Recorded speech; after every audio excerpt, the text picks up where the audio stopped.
comme on vous l'a dit, j'ai passé un petit peu de temps enfin 3 ans, ce qui pour ceux qui connaissent Molotov est un record. J'ai passé 3 ans chez Molotov et après j'ai fait le switch chez Canal+. Donc c'est pareil mais pas pareil. En termes de produits, il y a des choses assez similaires, mais du coup, enfin, dans le fonctionnement, c'est complètement différent. Et un des premiers, comment dire, des premiers constats que j'ai fait quand je suis arrivé chez Canal+, c'est qu'en fait, personne ne savait, enfin, tout le monde avait une définition différente du product management. Donc un des premiers travaux qui a été fait, c'était justement de se mettre d'accord sur ce que c'est le product management et comment on va en faire. Parce qu'en fait, je ne sais pas quelle est votre expérience par rapport à ça, mais ce que je dis chez Canal+, finalement, c'est assez vrai partout, surtout quand on va dans des grands groupes. Et donc, on a essayé un petit peu de formaliser tout ça. Et en fait, quand j'ai commencé à montrer tout ça, euh, cette partie-là n'existait pas avant. Enfin, pourquoi un framework en fait? Parce que c'est bien beau de voir comment on peut tout organiser ensemble, mais souvent la question qui me revenait c'était pourquoi un framework? Et en fait, pour moi, il y avait trois choses importantes. Ah oui, alors, je fais toutes les phrases en anglais, je suis désolé. Mais le premier truc, je vous l'ai dit, c'était une incompréhension sur ce qu'est le product management. Je pense qu'il y a autant de définitions que de personnes, enfin que de boîtes. Donc c'était déjà de se mettre d'accord sur qu'est-ce que c'est le product management.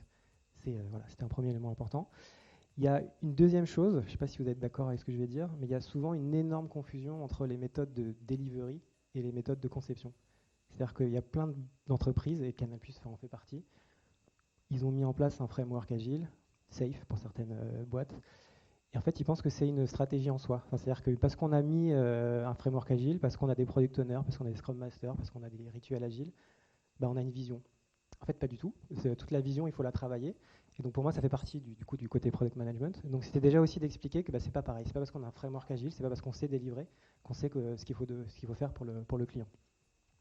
Et le troisième truc, sur lequel il y a encore des difficultés d'ailleurs chez Canal, c'est les responsabilités qui sont absolument pas claires. C'est-à-dire que tout le monde pense que c'est à lui de faire des choses. Notamment chez Canal+, les gros problèmes, c'était les parcours de souscription. Tout le monde pense que c'est à lui de les faire. Je ne sais pas si vous avez ce genre de problème, mais en fait, qui fait quoi? C'est aussi une question qui peut paraître bête, mais c'est souvent là où il y a un problème. Et donc du coup, pourquoi un framework? C'était justement pour essayer d'aligner tout ça et de savoir, enfin, de faire en sorte que tout le monde soit aligné. Alors c'est pas parce que je dis ça que c'est super clair maintenant chez Canal, mais en tout cas, il y a au moins cet effort d'essayer d'aligner les gens sur savoir qui fait quoi, comment, et qu'on essaie de travailler ensemble sur ça. Et donc, un des premiers trucs, c'était du coup de définir ce qu'est le product management. Et donc là, moi, j'ai pas la prétention de dire que ce que je vais vous dire, c'est la définition officielle et parfaite, mais en tout cas, c'est celle qu'on a mis en place chez Canal+, et ça a mis un peu de temps à en arriver là. Alors, avant de vous montrer ce qu'on fait chez Canal, vous avez peut-être déjà vu cette définition. Si vous tapez sur Internet, vous allez la trouver. C'est vraiment la définition basique du product management. C'est découvrir une solution, un problème business qui soit viable, utilisable et faisable. Je ne sais pas si vous avez déjà entendu parler de cette définition. Je la trouve intéressante. Je trouve qu'elle représente bien ce qu'on essaie de faire avec le produit. Et une autre façon de voir ça, c'est de dire que justement, entre viable, utilisable et faisable, en fait, ça montre que le product management, c'est à la croisée de trois grands domaines. Ça aussi, c'est très connu, hein, c'est pas moi qui invente ça. C'est la UX, la tech et le business. Et qu'en fait, le produit, c'est d'arriver à faire travailler ces trois entités ensemble avec justement un produit viable. Donc, c'est-à-dire est-ce que les gens vont l'utiliser? Utilisable, c'est est-ce que les gens vont comprendre comment l'utiliser? Et faisable, c'est est-ce que techniquement on a la capacité à le faire? Et donc du coup, le produit, finalement, il ne fait aucun de ces trois trucs. Il essaye juste modestement, de faire en sorte que ces trois domaines, ils fonctionnent bien.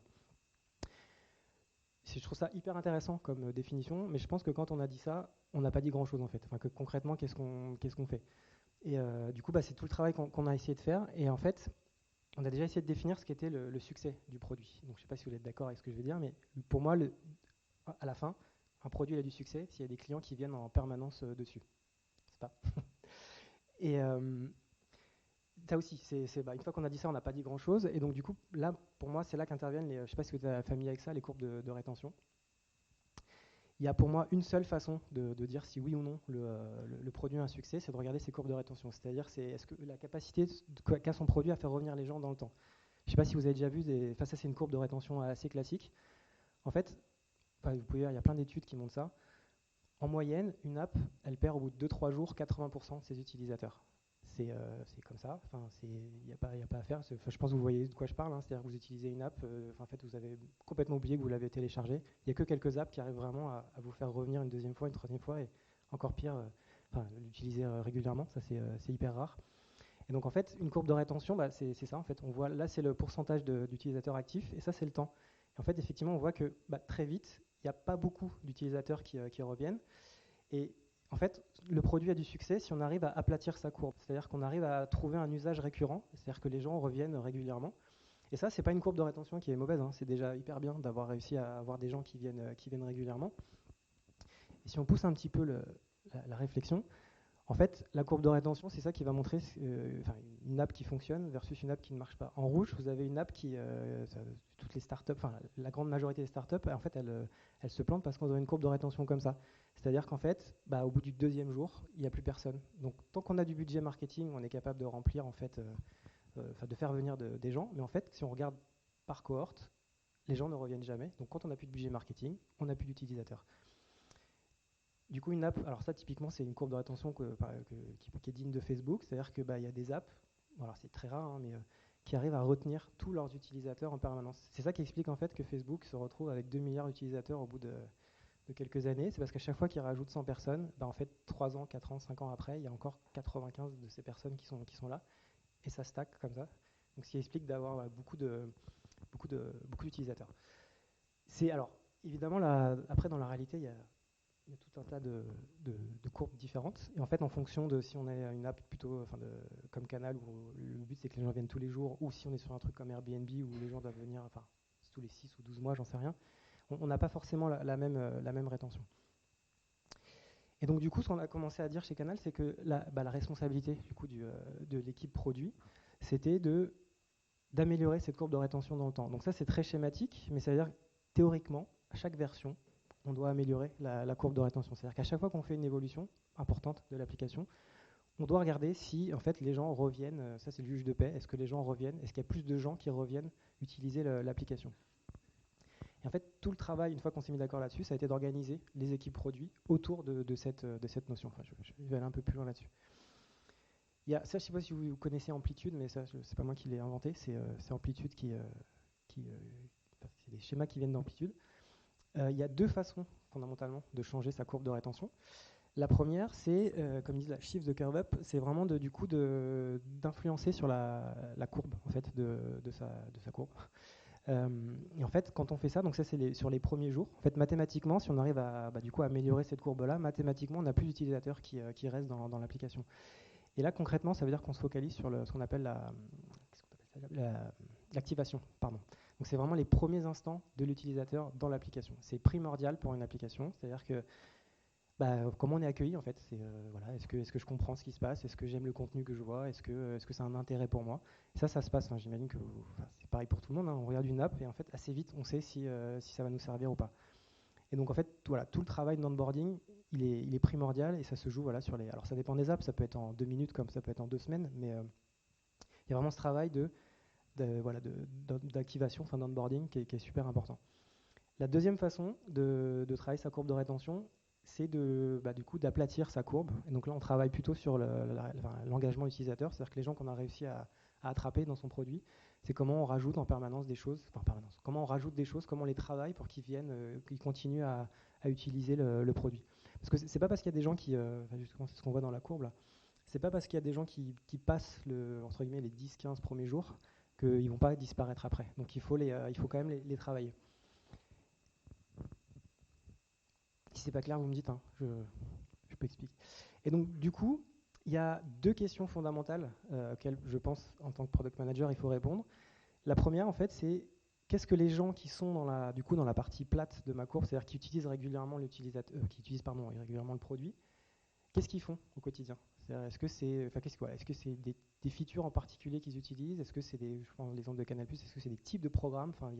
Qu'est-ce qu'ils font au quotidien qui fait que ils reviennent tous les jours et ils utilisent le produit. Et la deuxième question qui est hyper importante, c'est justement les gens qui sont dans la partie basse, quand ils étaient dans la partie haute, au début, qu'est-ce qu'ils ont fait aussi, qui a fait qu'ils sont devenus après des utilisateurs récurrents. Voilà, je ne sais pas si vous avez déjà entendu parler du aha moment. Enfin, c'est là que ça se passe en général. C'est qu'est-ce qui a fait qu'à un moment donné, la personne a compris que l'application avait de l'intérêt pour elle. Je regarde Arthur. Chez Molotov, je ne sais pas si tu te rappelles ce que c'était notre aha moment. En fait, on avait découvert chez Molotov qu'en fait, il fallait que l'utilisateur regardait 2 minutes de live dans sa première session. À partir du moment où il regardait 2 minutes de live, en fait, du coup, il avait un autre comportement, il avait un comportement qui faisait que, il revenait régulièrement. Du coup, on avait organisé toute l'app autour de ça. C'est-à-dire comment on fait pour que les gens, dès qu'ils arrivent sur Molotov, ils lancent un live. Voilà, ça explique je ne sais pas si vous avez en tête comment c'était Molotov avant, parce que ça a changé depuis. Mais tout était orienté justement sur le live. Et voilà, le but c'était que les gens cliquent une première fois sur le live. Et après, on pouvait commencer à les travailler sur les bookmarks, surtout, je ne sais pas si vous connaissez de quoi je parle, mais en tout cas sur toutes les autres fonctionnalités qui permettent de. On savait que ça arrivait. Donc du coup, on a revu un peu notre définition. Et ce que j'ai commencé à faire comprendre à tout le monde, c'est que du coup, le product management, en tout cas comme on allait le faire chez Canal+, c'était de comprendre ce qui avait de la valeur pour l'utilisateur et s'assurer qu'en fait on arrivait à le délivrer en permanence à l'utilisateur. On a réussi à se mettre d'accord là-dessus. On a du coup sorti un peu tout le côté un peu mystique du produit, c'est-à-dire qu'on n'est pas là au produit pour choisir la couleur du bouton ou pour savoir si c'est mieux de mettre un truc à droite ou à gauche. C'est important, évidemment, mais c'est pas ça. Enfin, c'est pas ça le fond de ce qu'on essaye de faire. Et on est là pour apporter de la valeur en fait à l'utilisateur. On est là pour comprendre ce qu'il veut et après du coup de le traduire dans le produit et de démystifier côté le truc où on va faire une interface parce qu'il y a des gens qui savent faire des interfaces et du coup ça va faire un super produit. C'est pas comme ça que ça marche. Il y a un vrai aspect scientifique et on a du coup essayé de théoriser tout ça. Donc là, ça a plutôt, enfin, je pense qu'on a réussi à faire comprendre chez Canal+ que le product management c'est pas juste de la couleur de bouton. Et donc du coup, à partir de là, on s'est mis d'accord sur la définition. Et c'est bien une définition, mais comment on y va? Donc là, on a introduit 5 piliers chez Canal+. Peut-être ça va vous paraître hyper évident, mais c'était pas le cas. Donc déjà, premier, une stratégie. C'est-à-dire que ça paraît évident, mais il n'y en a pas. Enfin, c'est-à-dire qu'il n'y en avait pas. C'est-à-dire qu'on fait du produit parce que un jour on se dit il faut vendre telle offre, le lendemain, tiens, on va faire un mode expert. Enfin, je sais pas si vous connaissez McKenna, mais on va faire une fonctionnalité qui va permettre d'avoir des stats sur les joueurs de foot. Tout était très bien. Enfin, en plus, je dis ça, mais avec MyCanal, avant que j'arrive, ça marchait très bien. Hein, donc, il n'y avait pas de sujet. Mais il fallait une stratégie. C'est-à-dire, qu'est-ce qu'on fait? Pourquoi? Qu'est-ce qu'on essaye de faire? Surtout au Canal, pour ceux qui connaissent un peu, il y a quand même plein d'offres. C'est pas forcément évident de comprendre ce qui est vendu. C'est pas évident de comprendre. Il y a un produit qui s'appelle MyCanal, mais on a acheté une offre qui s'appelle Canal+. Enfin, il y a des trucs qui sont pas évidents. Donc, c'était, du coup, qu'est-ce qu'on veut faire? Voilà, une stratégie. Le deuxième point, alors je vais passer déjà au troisième parce que du coup, chez Canal, ça, le product delivery, c'était plutôt bien fait. C'est-à-dire que quand on met quelque chose dans le tuyau chez Canal, ça part, ça sort à la date où on avait prévu et c'est plutôt, les équipes sont vraiment super bien là-dessus. Et je pense, j'en parlais tout à l'heure, c'est souvent sur ça qu'on se focalise et on oublie en fait, pour moi, ce qui est hyper important, c'est la partie d'avant, c'est le product discovery, c'est-à-dire qu'est-ce qu'on fait, pourquoi on fait quelque chose. C'est déterminer, voilà, surtout quel est le problème qu'on essaye de résoudre et comment on va le résoudre. Je sais pas, je sais que j'ai passé quelques moments, des réunions marrantes chez Canal+ où j'avais juste à poser pourquoi tu veux faire ça.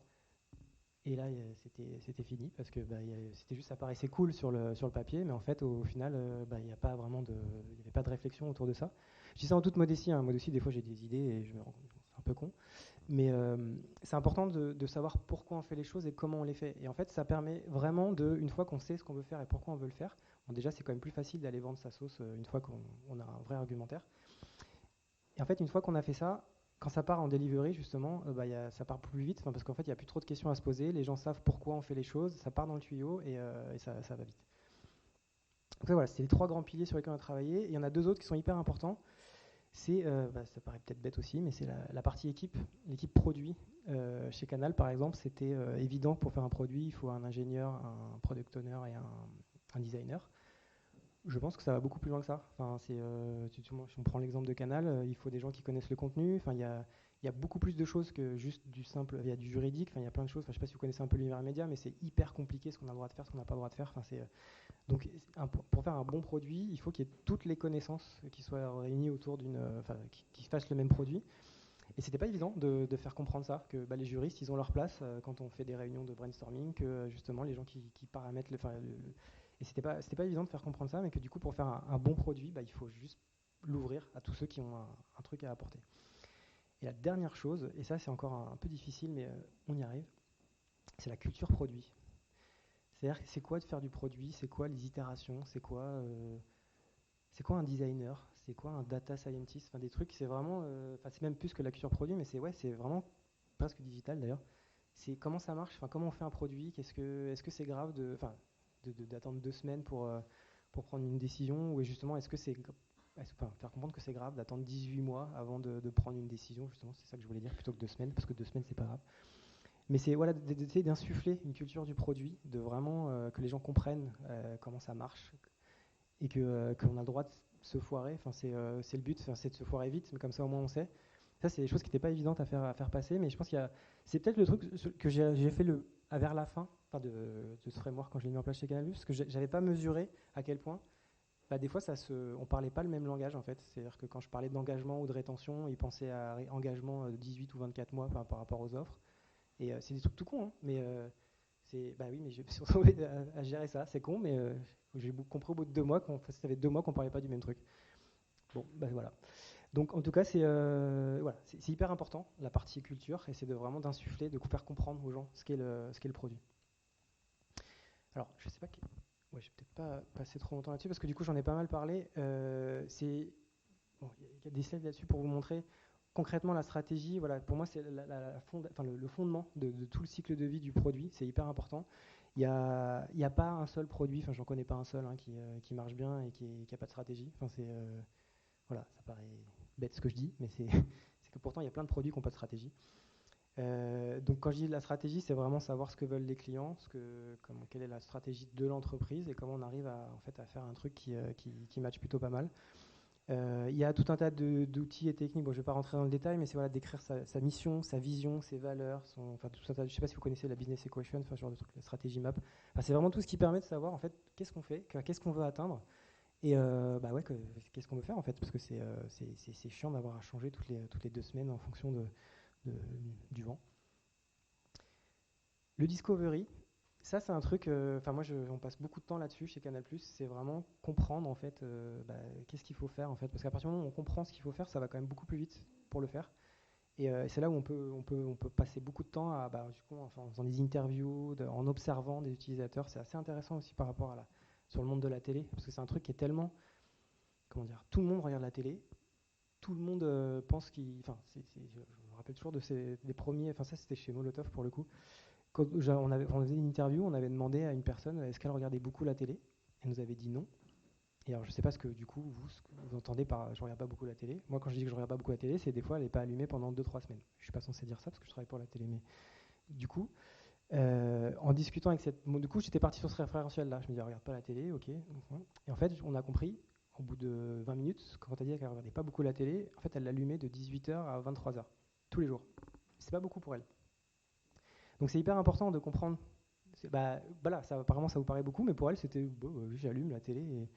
Donc c'est hyper important d'aller comprendre les gens dans leur environnement, de comprendre comment ils fonctionnent, qu'est-ce qu'ils font, et du coup après mapper tout ça, de le croiser aussi avec des datas, de comprendre.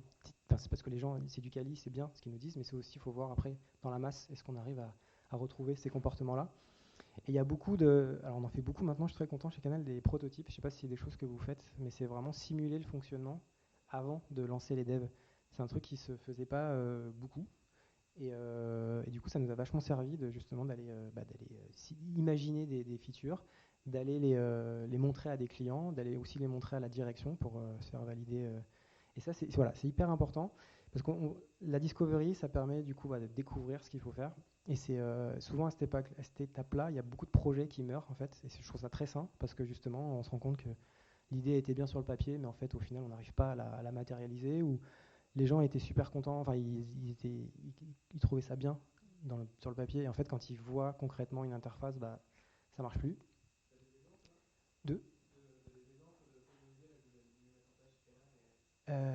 Sur l'onboarding, par exemple, on s'était dit qu'il fallait montrer toutes les offres. Et je crois que j'ai encore le proto en plus. on a regardé on avait fait un truc un carrousel, on avait benché ce qui se faisait, on avait trouvé des trucs super jolis. On est arrivé sur Canal et tu faisais comment dire, un swipe, merci, de toutes les offres. Et en fait, on s'est rendu compte que c'était une catastrophe. Enfin, en fait, les gens comprenaient que dalle, et que du coup, si vous maintenant vous allez sur MyCanal et que vous vous déconnectez, enfin, vous allez voir, il y a juste une offre qui est mise en avant. C'est le socle. Enfin, je sais pas si je parle en termes techniques, mais c'est oui, bah voilà. En fait, on pensait que c'était intéressant de montrer toute la richesse. Et en plus, la façon dont on l'avait fait, on avait mis une vidéo derrière qui t'expliquait un peu la promesse. Et enfin, ça paraissait pas mal. Et en fait, quand on l'a montré à des utilisateurs, bah, en fait, on a mis il y a juste trois. On a vu trois, enfin, on en a vu cinq. Et au bout du deuxième, on avait compris que ça servait à rien d'insister là-dessus. Bon, la session était prévue, donc on a insisté. Mais du coup, c'était ouais, on a vu que ça servait à rien. Et du coup, si tu vois aujourd'hui MyCanal, ça c'est complètement changé l'onboarding. C'est que c'est vraiment focalisé sur une offre. Et on a un des trucs qu'on a vu aussi pendant ces tests, c'était, alors je sais pas si vous connaissez comment ça marche, enfin MyCanal, mais c'est on souscrit à une offre et on a accès en plus à toute la TV Live, pardon, enfin gratuitement, inclus dans l'offre. Et en fait, on s'est rendu compte pendant ce truc-là, alors c'était pas du tout, que en fait la TV Live avait énormément de valeur en fait, et que ça, les gens quand ils pensaient à Canal à 20 euros, ils se disaient, alors déjà pour ceux qui savaient que c'était 20 euros, parce que la plupart arrivaient en disant c'est 40 euros et vous êtes des voleurs. Et donc du coup, c'est pas faux. Et donc du coup, je rigole, je suis filmé en plus, c'est ça? Pardon. Mais qu'est-ce que je disais du coup? Oui. Donc déjà avec la nouvelle interface, ils comprenaient que c'était 20 euros, mais ils disaient ah ça reste quand même assez cher. Et quand ils sont été dans le produit, ils ont compris qu'ils avaient accès à la TV Live, donc tout le replay, inclus dans leur offre. Ils se sont dit ah ouais, en fait c'est pas si cher que ça. Après je sais pas si c'est le même sentiment que vous avez, mais en tout cas ça a baissé presque naturellement le prix de l'offre. Donc du coup on a refait un proto où on a mis vachement en avant la TV Live dans la présentation de l'offre. Et bah, du coup, ça a super bien marché. On s'y attendait pas du tout. Enfin, pour moi, la TV Live, c'était un peu le truc, bon, bah, ok, super, merci. En fait, non, ça a eu de la valeur. Ouais, mais en fait, c'est ça qu'il faut, c'est ça qui est, faut quand même comprendre. Ah, je me permets, hein, je vois que vous. Ouais, ouais. Ah oui, TF1, France 2, enfin, toutes ces belles chaînes. Et bah ouais, mais du coup, c'est ça le point en fait, c'est que toi, typiquement, tu vois, bah, je pense, enfin, tu vis dans un micro, enfin, sur Paris, tu travailles. Non, mais je veux dire, si tu travailles dans un environnement qui est complètement différent des gens qui finalement vont utiliser ton produit. Et faut voir que la masse des gens qui utilisent le produit, bah, c'est pas des gens, enfin comme nous, je suis pas en train de dire qu'on est une classe supérieure, mais c'est juste, voilà, on est parisien, on travaille dans des domaines digitaux, enfin on se rend pas compte de ce que ça veut dire en fait. Je prenais l'exemple tout à l'heure de la fille qui, bah, de 18h à 22h, elle regarde la télé tous les jours. Et c'est normal. Alors, j'ai pas de jugement là-dessus, mais c'est juste, faut le comprendre quoi. À partir de là, il faut se dire, ok, bon, je sais pas moi l'utilisateur, je vais juste écouter, enfin rencontrer un maximum de gens et comprendre en fait ce que veulent les gens. Oui.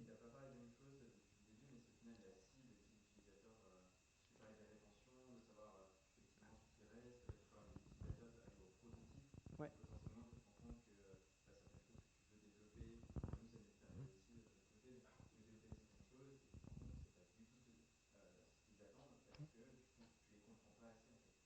Bien sûr.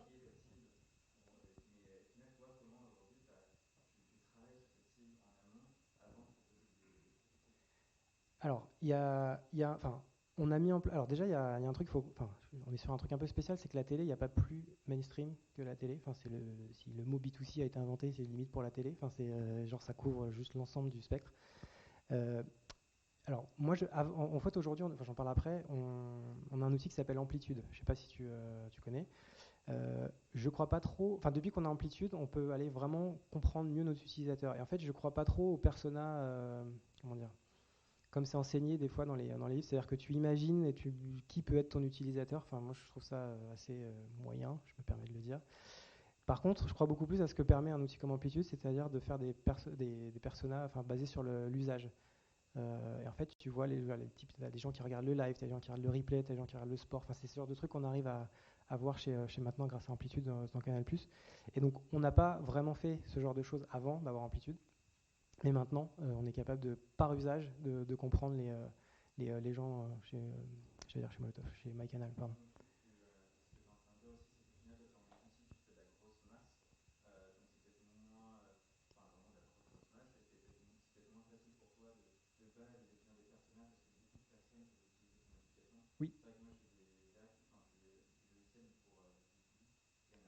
Bah, c'est plus facile de. Enfin, plus facile.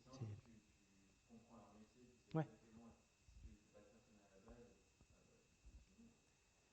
Ah oui, non, quand je dis les persos, je pensais des personas vraiment basés sur juste on imagine qui utilise le produit. Enfin, c'est ce que j'ai pu voir souvent et je suis assez, comment dire, mesuré par rapport à ça. Et donc, par contre, ouais, les personas sur l'usage, je trouve ça beaucoup plus puissant et ça permet vraiment de faire des trucs, des vrais trucs. Et c'est pas une question d'âge, c'est pas une question de, c'est juste comment les gens utilisent la télé. Tu vois, typiquement chez Canal, bah, il y a des gens qui regardent le foot, quelque part qu'il ait 23 ans ou 60 ans, enfin en fait on s'en fout, il regarde le foot, c'est ça qui l'intéresse et donc du coup il y a toute une réflexion en fait à avoir autour du foot, comment je lui pousse le foot, pas d'ailleurs comment je le pousse pas parce qu'il n'a pas besoin qu'on lui pousse le foot, mais moi je crois beaucoup plus en ça et du coup on l'a pas fait avant chez Canal parce que voilà, je trouvais ça débile, enfin presque d'inventer des personnes de Martine qui je sais pas quoi là, bon.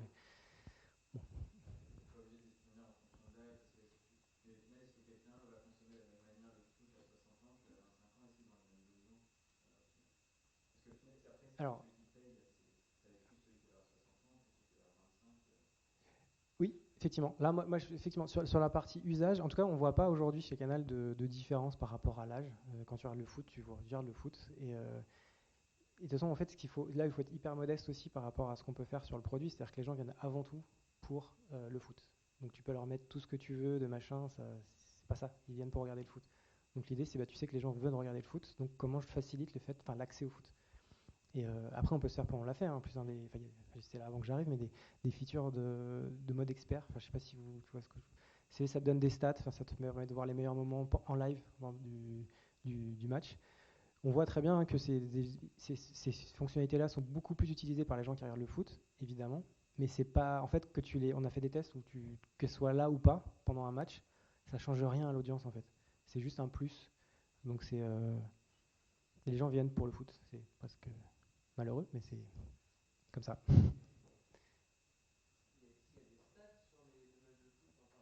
Ouais, ouais. Ben il y en a. Ben il y en a, bien sûr. Ouais. Et ça marche bien.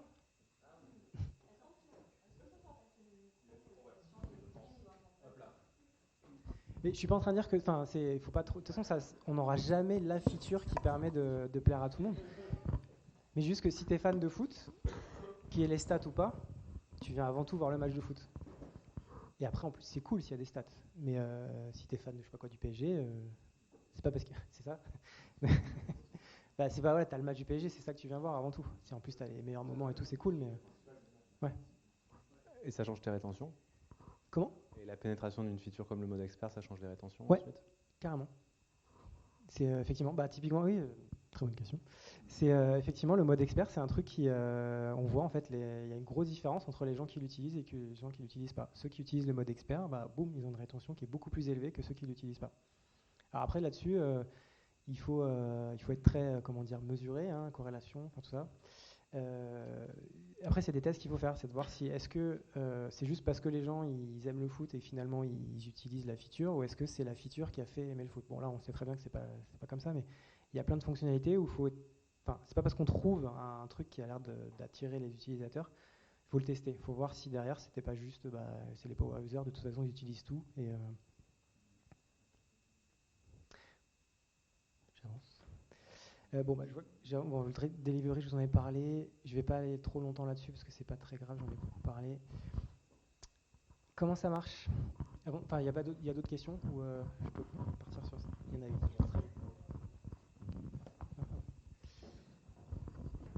Alors, ce beau schéma, parce que tout ça, voilà, c'était comment dire,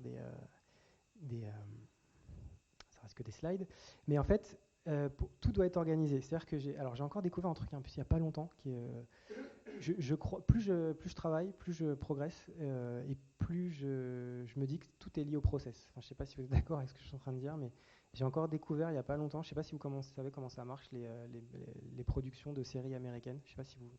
C'est juste hallucinant. Enfin, en fait, c'est toute une question de process. C'est-à-dire que les mecs sont capables de faire des trucs juste hallucinants. Enfin, j'ai découvert ça il n'y a pas longtemps, je suis encore tout enthousiaste.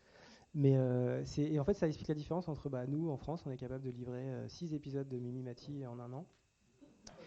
Et eux, ils font genre une vingtaine d'épisodes par saison. Et à chaque fois avec une qualité de dingue.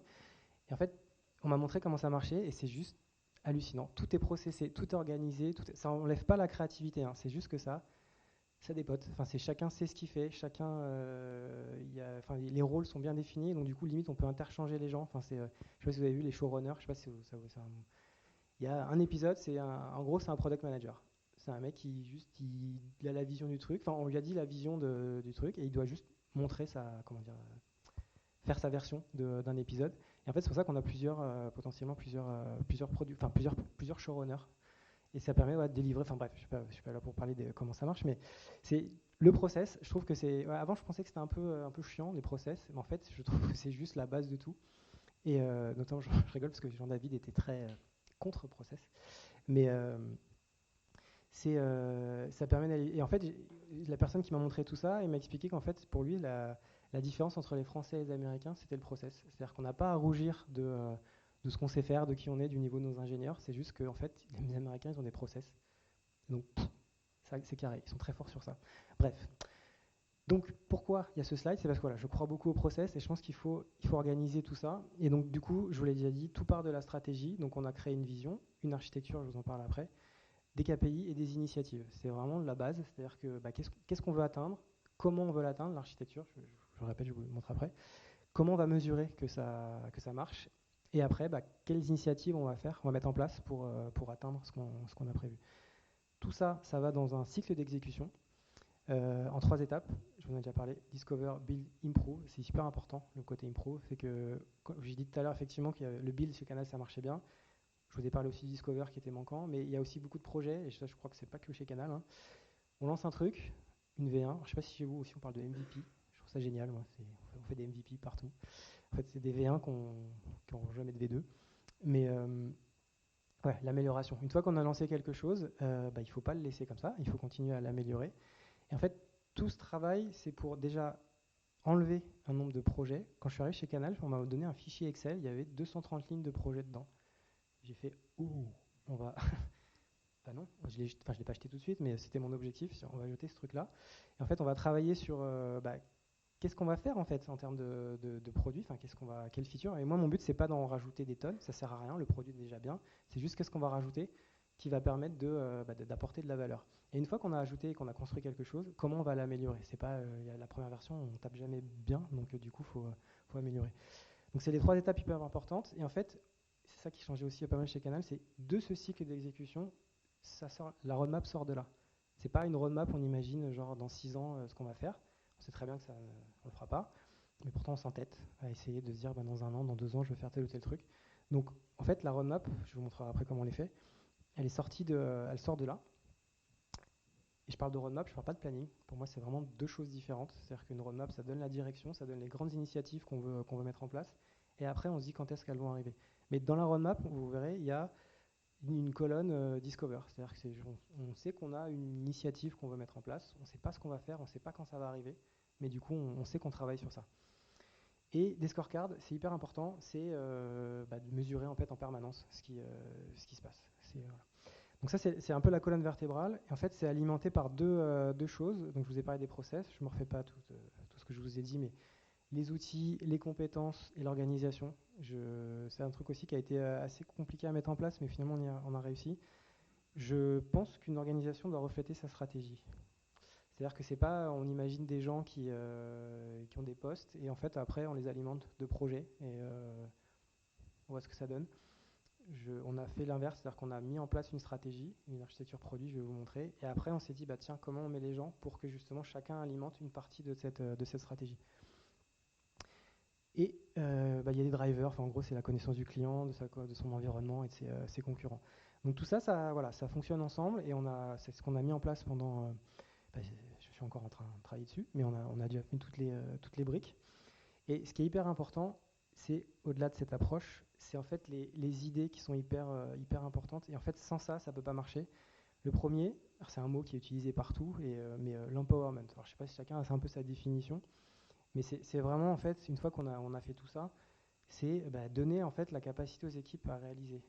C'est en gros le fameux, le top-down, quoi. Il faut arrêter. Faut arrêter. Non, c'est pas ce que je suis en train de dire, mais c'est les gens qui sont sur le terrain, qui sont là, qui rencontrent les clients, qui connaissent tous les problèmes, il faut, je sais pas, faut que ce soit eux qui puissent avoir les clés de ce qu'ils font. Donc c'est super important. La deuxième chose, c'est la co-création. Alors c'est un mot aussi que je trouve hyper galvaudé, mais c'est important ça revient à ce que je disais par rapport à l'équipe produit, c'est pas le product manager qui est dans sa bulle et qui a toutes les idées magiques. Enfin, je sais pas, des fois c'est un peu vu comme ça, ce qu'est le product management. Non, c'est vraiment un product manager, il est là pour animer quelque chose. L'expérimentation, c'est hyper important aussi. C'est comment on fait pour expérimenter des choses très vite. Il y a des super idées sur le papier et en fait très vite on peut savoir si oui ou non elles sont bonnes. Enfin c'est là on parle des fameux MVP ou on fait plein de tests maintenant chez MyCanal, c'est assez cool. Ce qui permet de voir que en fait il y a des trucs qui déconnent. Mais en tout cas il faut vraiment avoir la capacité à expérimenter. Comment dire, ça évite aussi tout un tas d'émotions par rapport à c'est mon idée qui est bien, c'est mon idée qui est meilleure. C'est là au moins on teste, on voit, c'est les chiffres qui parlent et c'est comme ça. Quatrième chose, j'allais dire le centrage client, pas du tout. L'orientation client, enfin, c'est vraiment. Et alors, je dis ça parce que je ne sais pas si c'est pareil chez vous, mais il y a plein de gens qui se disent qu'ils sont orientés client. Et en fait, ça revient un peu avec les personas, c'est-à-dire qu'ils n'ont jamais rencontré un client. Ils imaginent ce qu'est le client. Je ne sais pas si je vois des sourires, je sais pas si. Donc là, on est clairement dans le truc. Enfin, voilà, on tape souvent à côté. Être orienté client, ça ne veut pas dire se prendre pour le client, ça veut dire le connaître et du coup savoir qui il est, ce qu'il fait. C'est l'heure du café. Ah, c'est pas vrai. Oui, dans quelques slides. Non, vraiment, oui, on va parler d'initiative parce que c'est super important. Mais voilà. Et le dernier truc, ça c'est un gros changement aussi chez Canal, c'est chez Canal en fait, moi je fais partie de la DT, enfin de la tech, enfin de la DSI. Et en fait, la DSI est jugée sur le nombre de projets qu'elle délivre dans l'année. Pourquoi pas? Mais en fait, je pense que c'est beaucoup plus sain d'être jugé sur la valeur qu'on a réussi à apporter, c'est-à-dire concrètement en termes de chiffres. Enfin, est-ce qu'on a fait bouger les KPI qui sont importants? Alors pour faire ça, il faut aussi du coup avoir les KPI. Enfin, on monte plein de trucs. Mais c'est voilà. Est-ce que moi, en tout cas, j'ai demandé à ce que l'équipe produit, elle soit jugée sur la valeur qu'elle apporte à Canal en fait. Oui.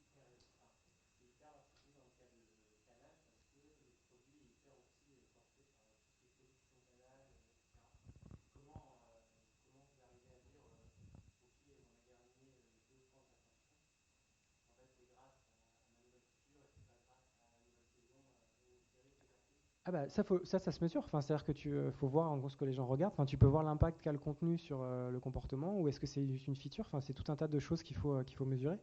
Mais après, effectivement, faut être hyper humble par rapport à ça. Et les gens, je le dis pour le foot, mais en fait, c'est vrai pour l'ensemble du reste, enfin, de tous les contenus. Les gens viennent pour le contenu.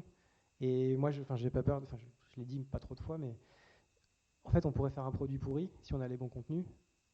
Ça passerait, hein. Mais l'inverse n'est pas vrai. Donc du coup, c'est pour ça que pour moi, l'idée, c'est pas de rajouter des tonnes et des tonnes de fonctionnalités. Il faut juste faire un truc qui fonctionne bien et qui apporte. Quand tu regardes Netflix, il n'y a pas grand-chose. Enfin, il n'y a pas grand-chose. C'est le contenu qui est mis en avant et de temps en temps, ils lancent une nouvelle feature qu'ils ont testée dans tous les sens pour être sûr qu'elle apportait quelque chose.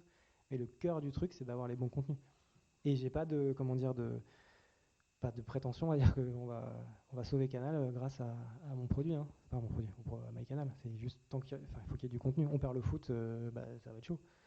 Non, mais enfin, on aura le meilleur produit du monde.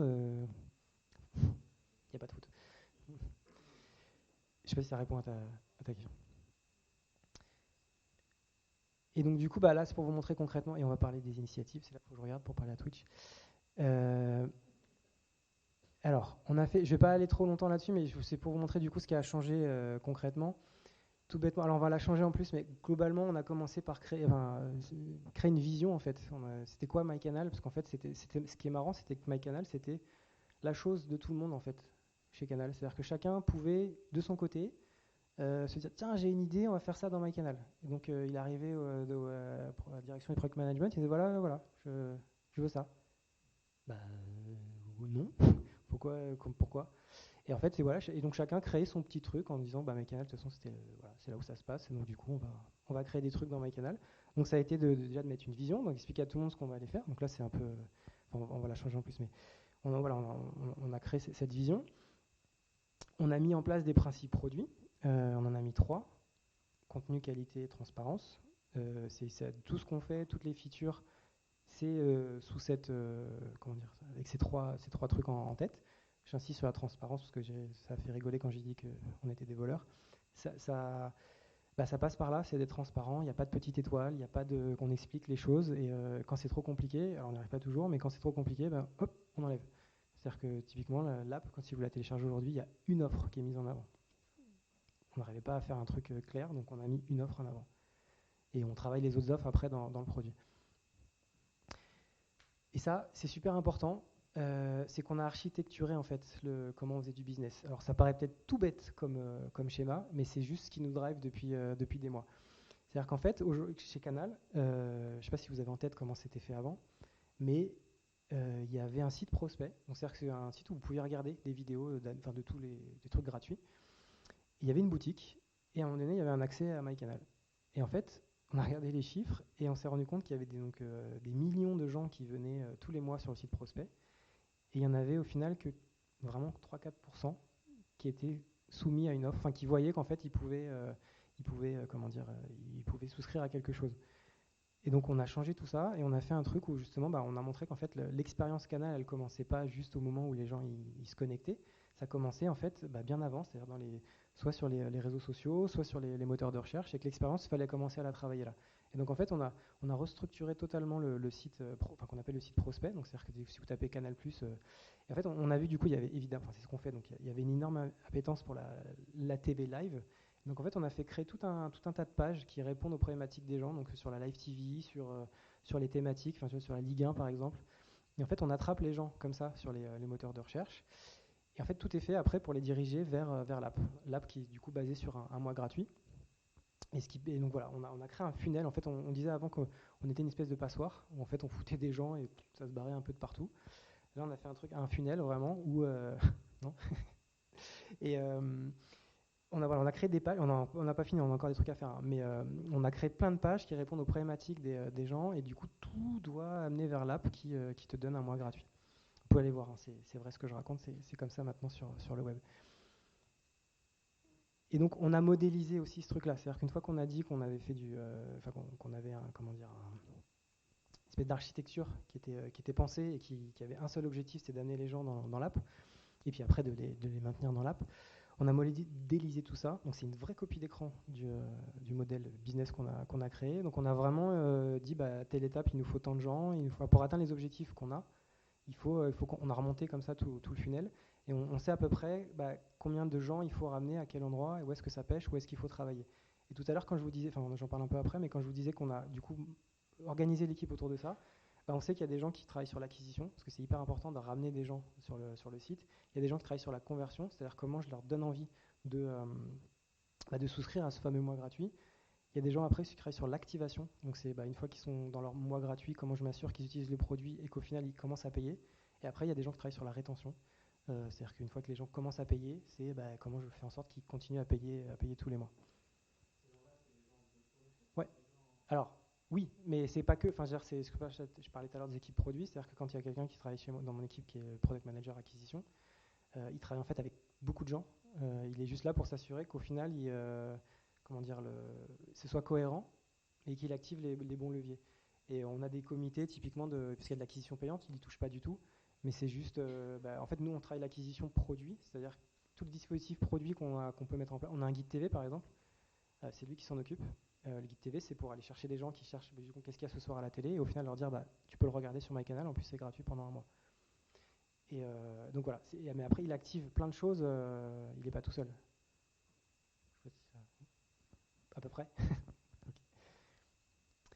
On a modélisé, et du coup voilà, j'ai commencé à en parler. On a organisé les équipes produits autour de ce cycle de vie. Donc on a une équipe acquisition, son KPI, en gros elle travaille sur le sign-in, une équipe engagement, du coup sur tout ce qui est activation et la répétition de l'usage, et une équipe qui travaille sur la monétisation. Donc à chaque fois avec des KPI, enfin j'en parle un peu plus après, mais avec des KPI bien précis, et leur seul objectif c'est de faire augmenter ce KPI. KPI qui vient du coup dans l'équation business qu'on a modélisée, où on sait que il faut tel ou tel niveau d'acquisition pour atteindre les objectifs. concrètement, ça donne ça. Alors, c'est un peu plus complexe, mais c'est qu'en fait, en gros, on a des product managers qui sont sur acquisition, engagement, monétisation. C'est les briques que vous voyez là. Et en fait, on a aussi un concept. Alors, je veux surtout pas lancer le débat product owner, product manager, mais en tout cas, Apple, Google, Microsoft, on a quand même des product owners qui sont là pour travailler en transverse. C'est un choix. Pourquoi? C'est parce qu'en fait, l'acquisition, l'engagement, l'utilisation, c'est des choses déjà c'est assez costaud. On a tellement de devices chez Canal. Là, je vous montre juste la version allégée, mais on est partout. On est juste absolument partout. Et je trouvais, quand je suis arrivé, c'était un truc que je trouve qui fonctionnait bien. C'est-à-dire qu'on avait un PO qui fait un peu aussi le rôle de Scrum Master. Donc, c'est lui qui est vraiment en lien avec l'équipe de dev. Et du coup, il travaille avec le product manager. Donc, quand un product manager imagine quelque chose sur la partie engagement. Après, il travaille avec les différents product owners sur le device pour s'assurer que chaque product owner est en charge d'adapter un petit peu ça à son device. Parce qu'on a fait le choix de justement d'être de respecter les guidelines Apple, de respecter les guidelines Android, de tous les devices sur lesquels on est. Et voilà, comme je répète, c'était pas pour ouvrir le débat PO versus product manager, mais en tout cas, dans le contexte Canal, je trouve que ça fonctionnait plutôt bien. D'ailleurs, même si je devais les renommer, ce serait plus des delivery managers plutôt que des product owners. Je dis que je n'ouvre pas le débat, mais je le fais un petit peu.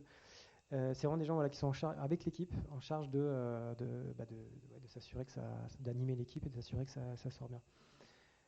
Après, voilà, on a des trucs un peu plus complexes parce qu'on a quand même une boutique qui est à part, un monde box, nos décodeurs en fait qui sont gérés un peu différemment. Mais globalement, on a organisé comme ça. Et on a deux strates qui sont. Alors, on en parle de plus en plus, mais je sais pas si. Les opérations produits, je sais pas si c'est un truc vous êtes familier avec ça, mais c'est un truc. Comment dire? Ça vient du DevOps à la base. C'est DevOps, vous savez ce que c'est. C'est comment on facilite en gros la vie des développeurs. L'idée, c'est de faire pareil avec la partie produit. Donc, c'est comment on facilite au quotidien la vie du produit. Donc, il y a plein de trucs dedans. C'est l'accès à la data, les formations, les outils. Il y a plein de trucs. Tout ce qui permet en fait de décharger au maximum le product manager. Et on a un autre truc qu'on a appelé product architecture. Alors, je sais pas comment définir ça, mais c'est les gens qui sont. Enfin, ce qu'il faut voir, c'est qu'on n'est pas une boîte produit. Donc, c'est-à-dire qu'en fait, tout ne passe pas par nous et tout n'est pas drivé par ce qu'on fait. J'ai connu, typiquement chez Molotov, c'était une boîte produit. En fait, tout dès qu'on levait le petit doigt, c'était tout ce qu'on imaginait. Alors, ça sortait pas tout le temps, mais c'était en tout cas la décision du produit, c'était la décision de la stratégie et de la boîte. C'est pas du tout le cas chez Canal. Et il y a en permanence, malgré toute la stratégie, malgré tout ce que je vous ai dit, il y a des projets d'entreprise. C'est-à-dire, vous avez peut-être entendu parler de Disney, ce qu'on a fait avec Netflix, ce qu'on est en train de faire. Ça vient évidemment pas de l'équipe produit. C'est d'un seul coup, on vient nous voir en disant, voilà, boum, il y a Netflix qu'il faut vendre. Comment on fait? Et donc du coup, on a une strate d'architecture, c'est-à-dire comment, avec tous ces projets d'entreprise, alors je vous parle de Netflix, il y a des trucs cool, mais des fois il y a des trucs bien plus obscurs et difficiles à appréhender. On a une espèce de cellule où il y a des gens qui réfléchissent à c'est quoi l'impact de tous ces projets qui n'étaient pas prévus à la base et comment on les met au maximum, comment on fait en sorte que ça tourne bien. Donc et puis comment aussi, parce que mine de rien, on a plein de back-office, on a plein de trucs, c'est juste assez compliqué. Il y a des gens qui ont une vision sur du coup c'est quoi l'environnement technique un peu de Canal et du coup comment le traduire en produit. Oui. L'équipe produit? Dans mon équipe, on est à peu près une trentaine aujourd'hui. Donc il y a des product managers, des product owners, des designers. On a un data analyst maintenant. Et après ce que je dis, il y a quelqu'un qui s'occupe, plusieurs personnes des opérations. Et qu'est-ce qu'on a d'autre? Je sais plus. Mais en tout cas, ça fait une trentaine de personnes. Que des classiques en fait, des fonctionnalités classiques, des fonctions, pardon. Des fonctions classiques dans le produit. J'en ai un petit peu parlé. C'est bon, ça répond à ta question. J'en ai un petit peu parlé tout à l'heure. Effectivement, chaque équipe a des objets. Alors, ils vont aussi changer parce que maintenant qu'on a accès à plus de data, on se rend compte que c'était bien de faire ça, mais qu'il y a mieux à faire maintenant. Je reviendrai pour vous en parler. Mais du coup, chaque équipe, acquisition, engagement, motivation, a un KPI à faire bouger. Alors évidemment, un KPI, tu le fais bouger par plein d'autres sous-KPI. Mais en gros, l'acquisition, on regarde le nombre d'utilisateurs qui ont créé un compte par semaine. On regarde ça. Et en fait, en dessous, il y a des initiatives, et je viens aux initiatives juste après. C'est une fois on a son architecture, on sait comment tout ça fonctionne, on se demande en fait, bah, qu'est-ce qu'on peut faire pour améliorer ça. Et en fait, c'est ça l'initiative, c'est le domaine qu'on veut explorer. J'en montre après, mais du coup, voilà, il y a un KPI et du coup, bah, on liste des initiatives, on essaie de les prioriser et après, il y a un project manager qui travaille sur les initiatives. Ah, c'est après les initiatives, pardon. On a aussi mis en place tout un tas de nouveaux outils. Alors j'en ai déjà parlé, mais Amplitude, donc apparemment vous connaissez, mais c'était un peu pour moi la clé de ce qu'on faisait. C'est la capacité à mesurer tout ce qu'on fait et avec justement un outil orienté produit, c'est super important. On a mis en place tout un tas des outils de prototypage. Alors il n'y a rien de fou, hein, c'est des outils connus. Mais il y en avait un petit peu, hein, je ne vais pas mentir avant que j'arrive, mais on a vraiment développé le prototype. C'était d'ailleurs assez drôle de voir qu'en réunion, la première fois que je suis arrivé, vous connaissez InVision, j'imagine. Quand je suis arrivé juste à montrer une maquette animée sur InVision, je suis passé pour un espèce de génie. J'étais super gêné parce que j'étais après à peu près 20 secondes à animer 2 maquettes. Mais en tout cas, voilà, ça montrait qu'en fait, c'est pas, comment dire, c'est montrer des slides, enfin des maquettes sur des slides avec des flèches, ça peut marcher, mais globalement, c'est quand même mieux quand elles sont animées et qu'on clique, qu'on montre le parcours. On a fait beaucoup de tests utilisateurs, donc ça c'est une vraie photo des tests utilisateurs. L'avantage de travailler dans une grosse boîte, c'est que autant chez Molotov, on faisait venir les gens dans une salle, on leur donnait 2 bonbons et ça se passait bien. Et là, on a les moyens d'un grand groupe, donc avec une salle, vitre 101 et tout, enfin c'est royal. Mais voilà, l'important c'est de rencontrer des clients, donc ça c'est plutôt cool. On a mis en place aussi j'appelle ça du live testing, mais c'est vraiment une capacité à tester des features dans l'application. D'ailleurs, on a plein de tests qui commencent à tourner maintenant. Truc tout bête, on a pu avoir accès à des services étrangers, voir ce qui se passe dans les services étrangers. Et on fait pas mal de recherche utilisateur maintenant. C'est des budgets que j'ai été négociés. On a fait des trucs hyper intéressants. Typiquement, la dernière qu'on a fait, on a demandé à 20 utilisateurs. Je ne sais pas si vous êtes à l'aise avec. Vous connaissez ce que c'est la recherche utilisateur. Juste pour me donner un exemple de ce qu'on a fait. On a demandé à 20 personnes pendant 2 semaines d'écrire tous les soirs dans un blog qu'est-ce qui a fait qu'ils ont choisi le programme qu'ils ont regardé ce soir-là. Est-ce que c'est la bande-annonce? Est-ce que c'est le conseil d'un ami? Du coup, comme ça, on a récupéré plein d'infos, des trucs super intéressants. Et du coup, voilà, on est capable maintenant on va pouvoir exploiter tout ça et on va quand même changer pas mal de trucs dans le produit grâce à ça. Je voulais vous montrer aussi les roadmaps. Alors, j'appelle ça une roadmap stratégique, mais c'est pas un planning. Mais maintenant, les roadmaps chez Canal, elles sont comme ça. C'est-à-dire qu'on a tous les sujets en Discover, c'est-à-dire qu'est-ce qu'on est en train d'essayer de découvrir. On n'a pas la solution. On dit, voilà, on sait qu'il faut améliorer l'efficacité, par exemple, des parcours de souscription. Ça s'arrête là. On est en train de découvrir qu'est-ce qui peut améliorer ça. Une fois qu'on a fini Discover, ça passe dans le build, pardon, pas dans le build. Dans le build. Et là, on sait déjà ce qu'on veut faire. Là, on est capable de donner un planning, parce qu'une fois qu'on a bien défini ce qu'on veut faire, c'est dans la colonne build, et on sait que tiens, typiquement, tel ou tel truc, ça arrive à telle date. Et improve, c'est pour garder vraiment la trace qu'il y a des trucs qui ont été lancés, mais qu'il faut continuer à les améliorer, et des améliorations peuvent apporter beaucoup de changements. Une initiative. Ça, c'est un exemple tout bête qu'on a pu faire avec Amplitude. On s'est rendu compte, par exemple, que, je sais pas, si vous connaissez pas Amplitude, c'est peut-être un peu brut, mais si vous lisez ce qu'il y a écrit là, en fait, on a vu que... Attends, c'est quoi déjà? Ouais, on a vu que, en gros, les gens qui faisaient plus de 6 lectures sur les 7 premiers jours avaient un taux d'engagement qui était... ça c'était vraiment très corrélé au fait qu'ils revenaient la deuxième semaine. Donc, comme je disais tout à l'heure, on est parti sur cette découverte, donc c'est de la data, on a crunché la data, on a vu ça, et donc du coup l'initiative qui sort de ça, c'est comment on peut améliorer le nombre de lectures sur la première semaine. Donc ça devient ça une initiative, et après il y a un product manager qui se creuse la tête avec tout ce qui va bien, pour savoir comment on peut améliorer le nombre de plays sur une semaine. Donc on part, on va dire en moyenne, je dis n'importe quoi, il y en a plein qui n'en font que 3, comment on fait pour améliorer ça. Je parlais tout à l'heure du aha moment, je ne sais pas si vous connaissez suite Facebook, parce qu'il ressemble un peu à ça. Chez Facebook, ils se sont rendus compte que alors je sais plus si c'est sur la première... Ah non, c'est pas ça. Ils se sont rendus compte que à partir du moment où tu avais 6 amis, tu devenais beaucoup plus engagé dans l'application. Donc en fait, parce que ça a libéré tout un tas ça a montré toute la valeur de Facebook à partir du moment où tu avais 6 amis. Et donc en fait, ils se sont organisés autour de ça. Comment je fais en sorte que la personne trouve 6 amis le plus vite possible. Ça paraît peut-être ridicule maintenant, parce qu'on en a tous à peu près, je sais pas combien j'en ai d'ailleurs, mais pas beaucoup. Mais en tout cas, voilà, 6 amis, c'est d'ailleurs si vous recréez un compte aujourd'hui sur Facebook, vous allez voir, en fait, ils vont tout faire pour vous faire un tas d'amis dès le départ. Et en fait, parce que voilà, les gens qui font ça, boum, ils sont engagés dans le produit et ils reviennent beaucoup plus. Et en fait, là, voilà, c'est typiquement un exemple de ce qu'on a vu. Il faut qu'on fasse faire des plays aux gens le plus. Alors après, ça paraît logique, hein, plus les gens vont lire des trucs dans une app de vidéo, bah, plus ils vont revenir. Mais c'est là où je reviens sur ce que je disais tout à l'heure. Le but, c'est pas de leur foutre plein de features, enfin, c'est juste comment ils regardent de la vidéo. Et donc, pour faire augmenter le nombre de plays, bah, c'est comment on met mis en avant les trucs qui sont intéressants, comment on arrive à savoir si le mec il aime du foot ou s'il aime les séries, j'en sais rien. Et donc d'arriver à rapidement à lui mettre ça en fait en face au niveau du doigt.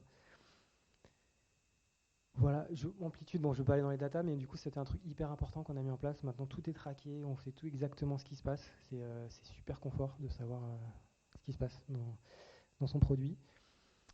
On a mis en place des tests aussi, je voulais montrer, on a en même temps un petit framework, on se pose la question de qu'est-ce qu'on veut bouger. Et du coup on fait valider ce genre de fiches en fait avant les tests. Un des tests, enfin juste pour vous donner un exemple, on a vu donc, le process de création de compte chez Canal. On demande à ce que les gens choisissent le nombre de streams, enfin le nombre de flux simultanés qui peut, comme sur Netflix, le nombre de flux simultanés qu'ils peuvent utiliser. Et en fait, on a vu que dans cette étape, il y avait juste 4% des gens qui choisissaient autre chose que le choix de base. Donc on s'est dit, tiens, est-ce que si on enlève cette étape, ça va pas finalement améliorer au final le taux de création de compte. Donc voilà, on a testé ça. Et du coup, vous ne me demandez pas c'est quoi la réponse, mais en tout cas, ça n'a rien changé. Donc non, mais voilà, c'est intéressant de voir que bah, du coup, ça a enlevé tous les débats, parce qu'il y avait plein de gens qui disaient oui, mais moins il y a d'étapes, mieux c'est et tout. On a fait un test, on a vu, ça change rien. Du coup, bah, comme ça fait un peu plus de business incrémental, on l'a laissé. User... Ouais, c'est ça, exactement. Ouais, user test, c'est la photo qui est tout à l'heure en plus grand. Et voilà, c'est ça la dernière slide. C'est en gros tout le travail qui a été mené, et Dieu sait qu'il y en a encore beaucoup. Ça se résume à ça en fait, c'est qu'on a essayé du coup de diminuer le nombre de projets. C'était un truc qui était pour moi hyper important de pas, je sais pas si vous connaissez l'expression, le feature trap, mais de tomber dans ce truc de plus je vais en délivrer, sur les 500 que je vais délivrer, il y en a bien une ou deux qui va marcher. Donc c'est voilà, diminuer ce truc-là, se focaliser sur les besoins utilisateurs. Et en fait, je l'ai pas arrêté de le dire, mais les besoins utilisateurs chez MyCanal, il est très simple. C'est juste les gens ils veulent regarder des vidéos. Donc c'est juste, il n'y a que ça à faire. Et du coup, changer un peu la façon de concevoir, et notamment avec des équipes multivariées, j'ai n'importe quoi, des équipes avec plusieurs compétences, pas juste un product manager, un product owner, product manager, un designer et un ingénieur. Il y a beaucoup plus de gens à mettre autour de la table. Et en fait, délivrer de la valeur en fait, et de montrer qu'on a apporté du business. Et moi d'ailleurs, c'est ce que je montre maintenant quand je montre les résultats de projets. Je ne parle pas des dates, je parle pas des trucs, je mets juste ça fait fois X sur telle ou telle métrique. Et alors ça crée d'autres problèmes, mais moi je trouve ça beaucoup mieux. Quand je dis que ça crée d'autres problèmes, c'est que concrètement, il y a le business qui a l'impression qu'on va marcher sur ces plates-bandes. Mais c'est pas comme ça. En tout cas, c'est pas comme ça qu'on le vit au produit. C'est juste qu'on a contribué à améliorer le processus de souscription, par exemple, et ça se mesure concrètement. Donc voilà le framework qu'on a mis en place chez Canal. Il nous reste du temps pour les questions. Donc, je ne sais pas si vous avez des questions. Je vais reprendre la main. Du coup, oui. Voilà, on va faire passer le micro pour les questions. Oui. Merci pour cette présentation. Moi, j'avais une question par rapport à Molotov. Je ne sais pas si tu y étais dès le début. Ouais. Donc, tu as pu voir l'équipe, j'imagine, grandir et les projets se multiplier. Comment tu as vécu toutes les phases de discovery, prototyping, etc. Comment ça s'est développé au sein des équipes? Parce que j'imagine qu'elles se sont démultipliées. Pas tant que ça. Okay. En fait, il y a eu plusieurs phases dans Molotov. La première, et ça, en fait, c'est vrai que j'aurais peut-être dû dire ça dès le départ. Un framework, c'est bien quand tu as un truc qui fonctionne. Enfin, tu as déjà un produit en fait. Je pense que tout ce qu'on s'est dit là, quand tu n'as pas de produit, que tu n'as pas ton market fit, tu peux essayer des trucs. Mais ça part. En tout cas, on en avait un. Je ne sais pas si vous savez, Molotov, ça a été créé par Jean-David Blanc. C'est celui qui a créé Allociné. bon, on va pas revenir sur le, sur le personnage, mais c'est quelqu'un voilà, qui a une grande vision, c'est lui qui a drivé le truc en fait. Enfin, il avait sa vision, il savait ce qu'il voulait. Et clairement, et c'est comme ça, enfin, je pense que quand tu lances un produit, il faut toujours qu'il y ait quelqu'un qui drive une vision, elle marche pas. Mais en tout cas, effectivement, sur le début, on n'a pas fait, enfin, on a fait quelques tests utilisateurs et tout, mais on a foncé sur une première version du produit. C'est déjà suffisamment costaud à sortir. Et il s'est avéré que c'était une vision qui a plutôt bien marché. Mais effectivement, on a fait quelques tests, on a fait quelques trucs, mais ça n'a pas tant influencé que ça la première version. C'est après, effectivement, où on a pu commencer à développer certains trucs. Même si on est resté très proche souvent de la vision du fondateur, hein. Il y a des sujets, moi, enfin, on va pas rentrer dans le débat, mais où je pensais qu'il fallait faire certaines choses. Et du coup, ça ne correspondait pas à la vision qu'il avait en tête, même si on l'avait validé avec des utilisateurs, même si on avait eu plein de data, il fallait rester sur la vision. Ouais, après, il y a plein d'exemples, hein. Pour moi, il y a toujours deux écoles. Il y a l'école Apple ou l'école Google, hein. Apple, c'est quelqu'un qui a une vision incroyable et qui reste sur le truc, et bon, ça marche. Mais tu as aussi les Google, où en fait tout est mesuré, mais ça marche aussi. Donc, choisir son camp. Merci. Ouais.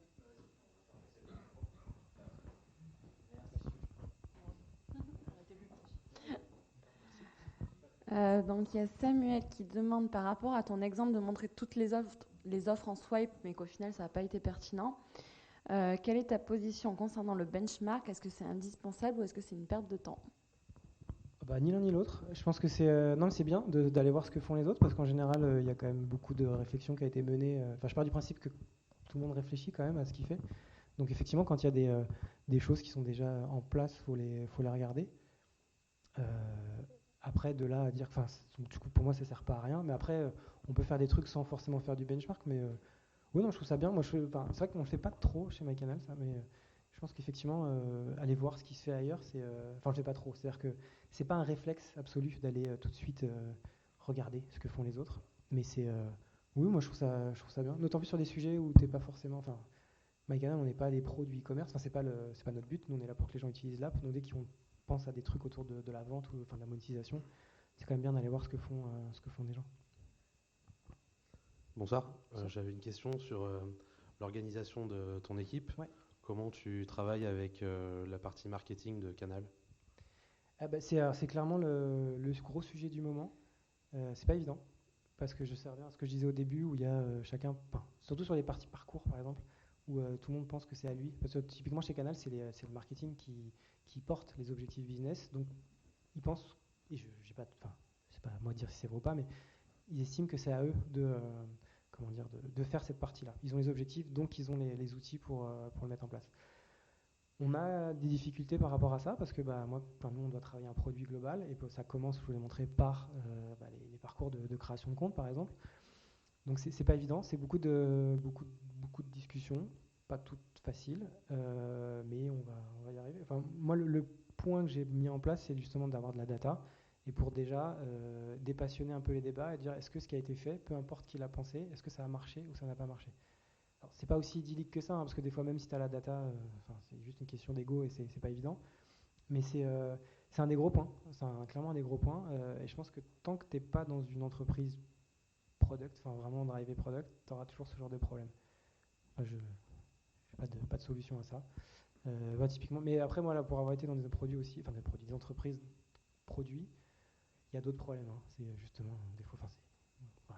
Mais en tout cas, ouais, c'est clairement une des grosses difficultés, c'est comment on arrive à bien travailler avec le marketing.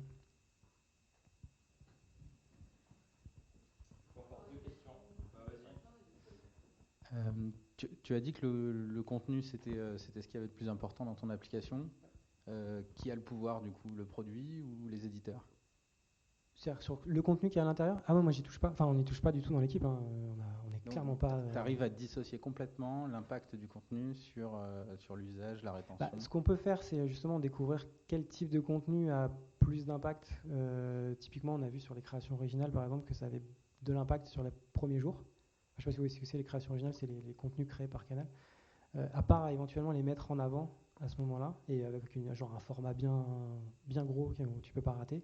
Non, on n'a clairement pas c'est un autre métier, hein. Enfin, c'est vraiment un autre métier. Et c'est ça qui est passionnant et qui est difficile, c'est que tu es dépendant d'une offre, tu es dépendant de, comment dire, enfin, d'une offre, d'un prix, de trucs que tu maîtrises pas, tu es dépendant de contenu.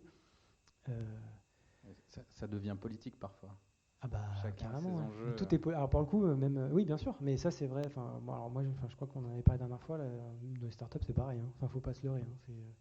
C'est pas le même échelle, c'est pas le même truc, mais ça reste. Enfin, la politique, c'est juste parler avec des gens et s'assurer que tu arrives à aligner tout le monde. C'est un peu plus facile dans une startup parce qu'il y a moins de monde, mais ça reste. Puis, enfin, pour avoir connu des startups où tu as le créateur qui a une vision très forte, un ego très fort par rapport à. Et c'est son produit. Il y a des trucs, c'était plus dur chez Molotov que chez Canal. Hein. Pourtant, il y a beaucoup plus de monde à animer, il y a beaucoup plus de gens à aligner, mais ça reste de la politique. Ça marche. Mais oui, il y en a.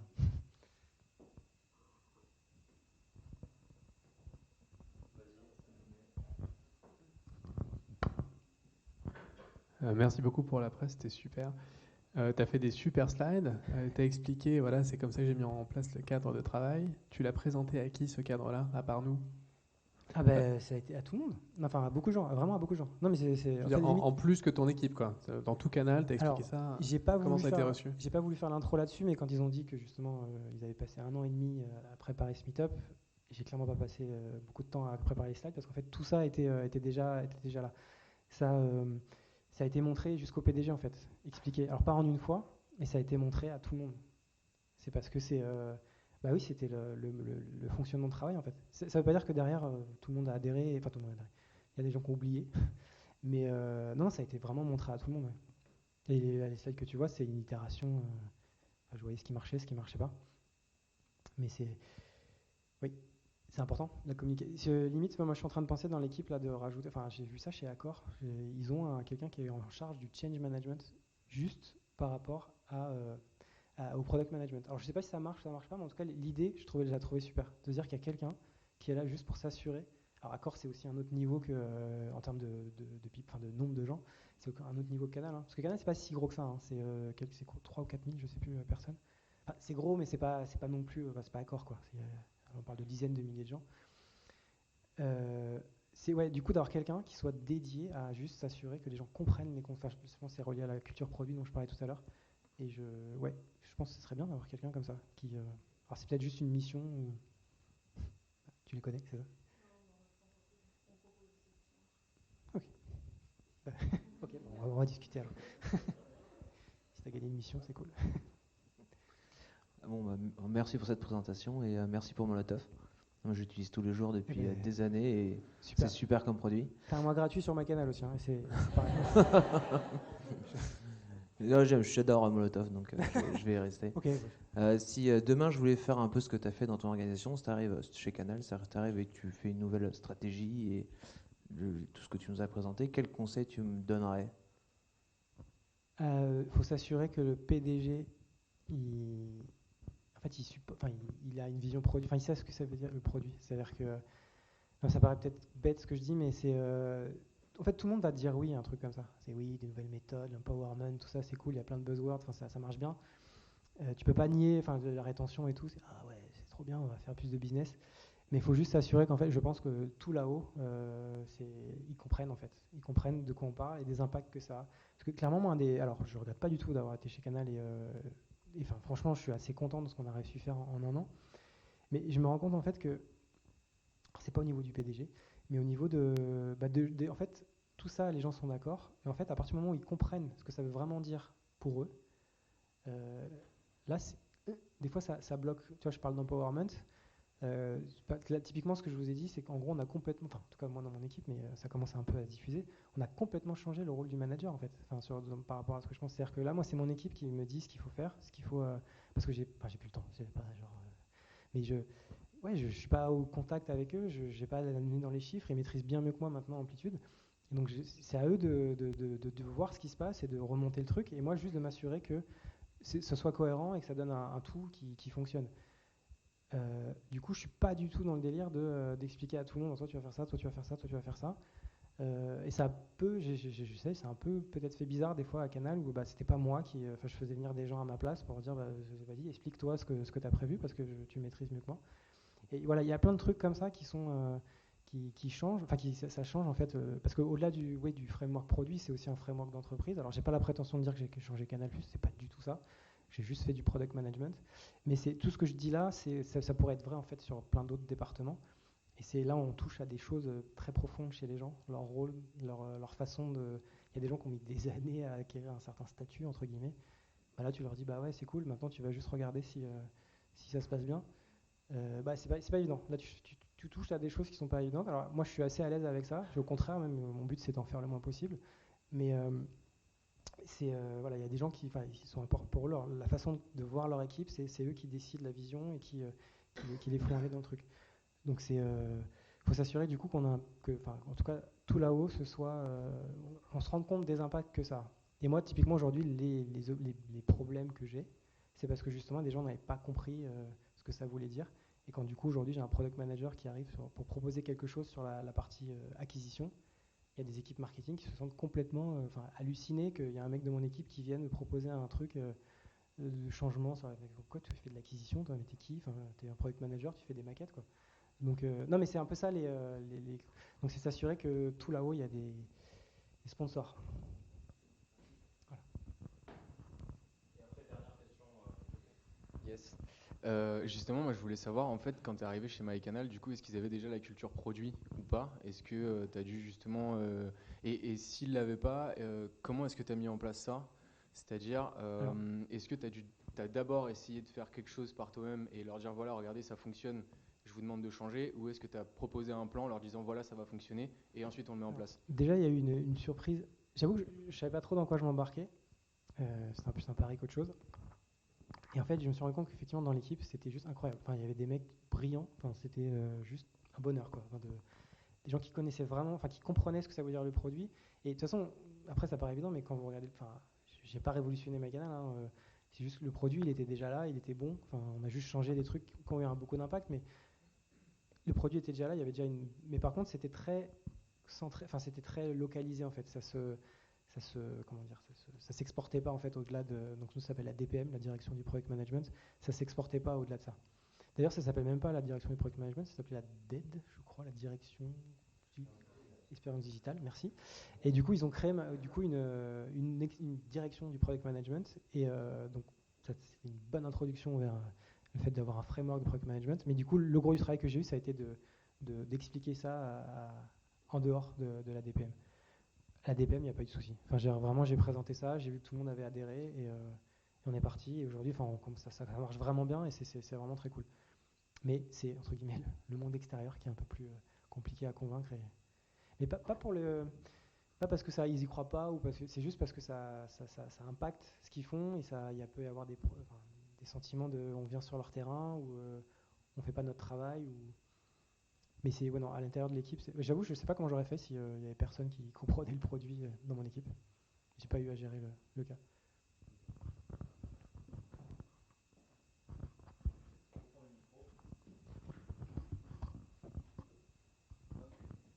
Dernière question sur. Et ce sera la fin. Alors, il demande comment faire dans le cadre d'une start-up qui n'est pas composée de 30 personnes, c'est-à-dire pas de product manager, pas de PO, etc., que des pure devs. Il faut également une roadmap où Scrum est suffisant pour livrer un MVP. Alors, comment? Non, mais j'hésite à dire ce que je pense vraiment, mais. On est là pour ça. En fait, je pense honnêtement, tout ça, on s'en fout. Quand tu es une start-up, il faut juste que tu aies un produit et je sais pas combien de personnes il y a dans la start-up, s'il est dans une start-up, mais il faut lancer juste sa première version le plus vite possible et voir si ça fonctionne, quoi, parce que du coup, tu peux imaginer dans ton coin avec les meilleurs process, les meilleurs trucs que tu veux, si tu n'as pas lancé ton produit, il va se confronter, il va potentiellement se fracasser à la réalité et il faut le savoir vite. Et je sais pas s'ils ont déjà levé des fonds, par exemple, mais oui, je sais je me doute que tu ne sais pas. Mais non, mais il faut le plus vite possible faire les trucs le plus rapidement possible. Et franchement, à quelques personnes, on s'en fout de la roadmap, on s'en fout de la méthode Scrum. J'espère que je vous choque pas quand je dis ça, mais faut juste sortir des trucs, quoi. Et en plus, moi, j'ai eu la chance. j'ai vu chez Molotov, on n'était pas spécialement organisé on disait qu'on était en agile, mais en fait, on était pas du tout, pas du tout en agile. On n'avait rien des rituels, enfin rien que dalle. Et je pense que c'est avant tout les gens en fait. Enfin, si t'as peu importe que tu sois en Scrum, en cycle en V ou en machin, si tu as les bonnes personnes, ça va bien se passer en fait. Enfin, donc du coup, d'autant plus dans une startup, il faut pas se prendre la tête avec ça, quoi. Ils ont le temps, je pense, de mettre des trucs un peu cadrés. Et voilà. J'espère que j'ai choqué personne. La réponse est ouais, pour moi on s'en fout.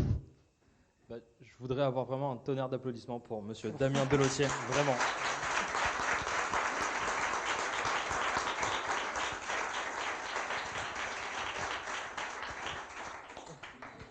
Ça passe. Merci vraiment à tous d'être venus pour cette Product Therapy numéro 1. Merci encore à toi Damien d'être venu. Il va y avoir des pizzas, donc vous pourrez manger. Elles sont déjà là. Donc juste par respect pour les voisins, ne parlez pas trop fort dehors. Sinon ici on est là, faites comme chez vous. Merci encore à tous. Passez une excellente journée. Merci au Twitch. Au revoir.